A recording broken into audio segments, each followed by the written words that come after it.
Bonjour, bonsoir, c'est Anno, on se retrouve pour le journal de bord de ma sixième semaine en prépa. Nous sommes le dimanche 10 octobre, il est 17h29. Voilà, aujourd'hui ça va être un peu tranquille, voilà, c'est une semaine assez light, donc j'ai pas de truc spécial au programme aujourd'hui. C'est-à-dire on va quand même discuter de ce qui s'est passé un peu, puisque voilà, il y a quand même une nouvelle semaine qui s'est écoulée, une de plus, qui me rapproche inlassablement des concours. Mais bon, c'était une semaine assez tranquille puisque ce samedi, j'ai même pas eu un vrai DS, j'ai eu un DS d'anglais, donc voilà.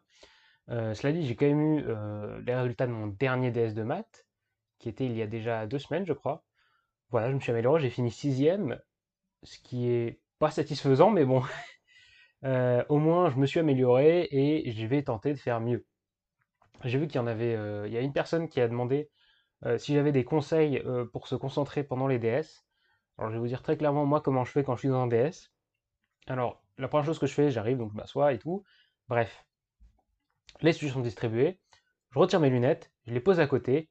J'essaye de ne pas me concentrer sur ce qui se passe à côté.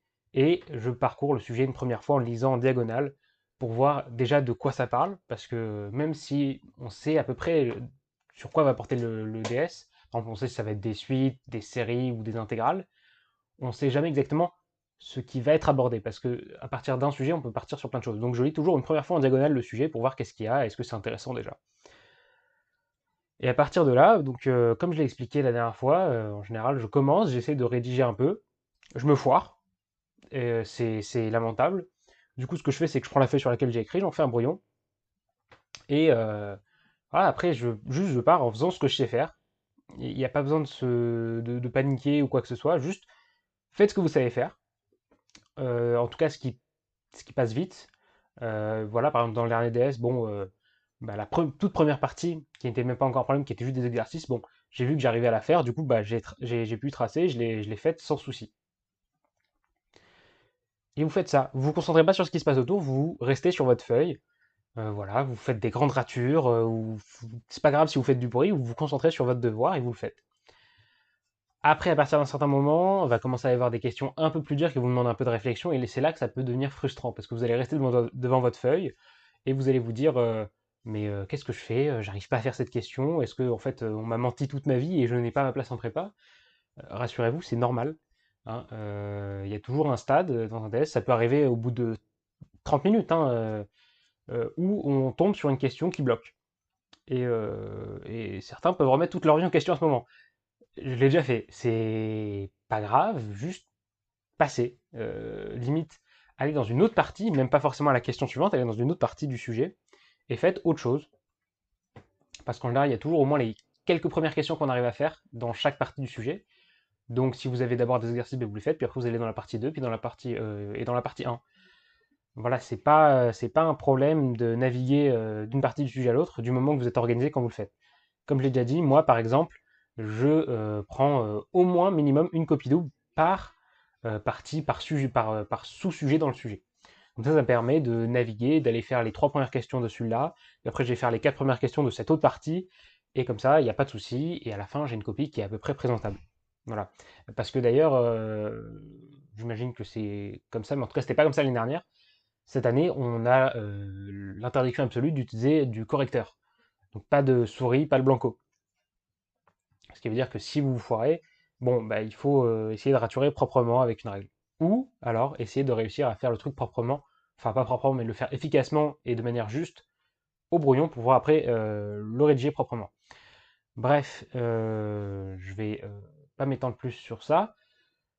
Donc une fois que vous avez fini, vous faites passer d'un sujet à l'autre, voilà, bon, ben, normalement vous avez fait ce que vous avez pu faire, et vous arrivez en général, à ce moment-là, il va peut-être rester 45 minutes, une demi-heure si c'est un sujet qui vous a un peu tenu tête, et vous allez vous retrouver avec des trucs que vous n'arrivez vraiment pas à faire. À ce moment-là, il va vous rester 45 minutes, une demi-heure, voire une heure, avec des choses que vous ne savez pas faire, et c'est normal, hein. Normalement, en principe, les sujets, vous n'êtes pas censé être capable de les terminer, ou en tout cas pas d'avoir juste en les terminant, ça c'est sûr. Donc à ce moment-là, c'est pas pour autant qu'il faut tout de suite abandonner et se dire bon bah voilà, il me reste une heure, je vais plus rien faire. Ça m'arrive de temps en temps, je vois des gens après les 3 premières heures, ils arrêtent, ils font plus rien. Et c'est dommage parce que c'est à ce moment-là que vous pouvez vous permettre soit d'aller voir s'il n'y a pas des questions sur lesquelles vous pouvez encore grappiller des points en faisant des trucs de manière partielle. Et à ce moment-là, c'est bien parce que du coup, vous pouvez facilement récupérer plein de points.